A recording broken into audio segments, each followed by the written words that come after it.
Haji Habibin Nur Rashid 3232005671 daripada kohort K58 Grup 6. Kenapa si 3 contoh pengguna ICT yang boleh meningkatkan pengajaran di bilik darjah prasekolah? Aplikasi pembelajar interaktif seperti permainan huruf, nombor dan warna yang membantu kanak-kanak sambil bermain. Kedua, video dan animasi untuk menekankan konsep asas seperti kenalkan haiwan, alam sekitar dan nilai murni dengan lebih menarik untuk kanak-kanak. Ketiga, papan interaktif dan tablet. Ini membolehkan kanak-kanak melukis, menyusun objek dan menjawab soalan secara sentuhan sekaligus meningkatkan pelibatan aktif mereka di dalam kelas. Soalan 3. 2 risiko penggunaan ICT terhadap kanak-kanak dan 1 langkah keselamatan digital yang boleh diambil oleh guru. Soalan ketiga, risiko 1. Pendedahan kepada kandungan yang tidak sesuai seperti video atau laman web yang tidak selamat untuk mereka.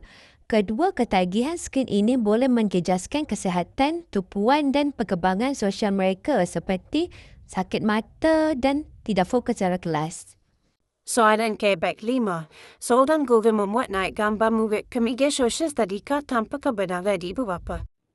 1. Risiko keselamatan. Gambar yang telah dimuat naik boleh disalahguna oleh pihak yang tidak bertanggungjawab.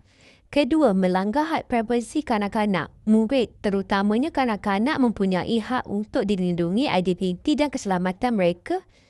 Tindakan yang perlu diambil oleh guru. Guru perlulah memandang gambar tersebut dengan segera serta memohon maaf kepada ibu bapa yang terlibat. Secara kesimpulannya, guru perlulah bertanggungjawab dalam penggunaan media sosial demi menjaga kebajikan dan keselamatan kanak-kanak di sekolah. Soalan 6. Masalah jika proyektor tidak berfungsi semasa PDP, apakah langkah alternatif yang boleh diambil oleh guru? Alternatif lain yang boleh digunakan oleh guru. Yang pertama, penggunaan bahan maujud. Guna objek sebenar seperti mainan ataupun alat pembelajaran. Kedua, komputer riba ataupun tablet. Guru boleh memanfaatkan bahan pengajaran terus pada skrin peranti dan murid boleh melihat secara berkumpulan. Yang ketiga, bercerita secara lisan. Guru boleh menyampaikan pelajaran melalui cerita bergambar. Soalan 7. Bagaimana ICT boleh membantu meningkatkan interaksi dan komunikasi kanak-kanak di dalam kelas? Soalan 7. ICT membantu meningkatkan interaksi dan komunikasi kanak-kanak dalam kelas melalui penggunaan video, animasi, permainan interaktif dan aplikasi pembelajaran yang menarik.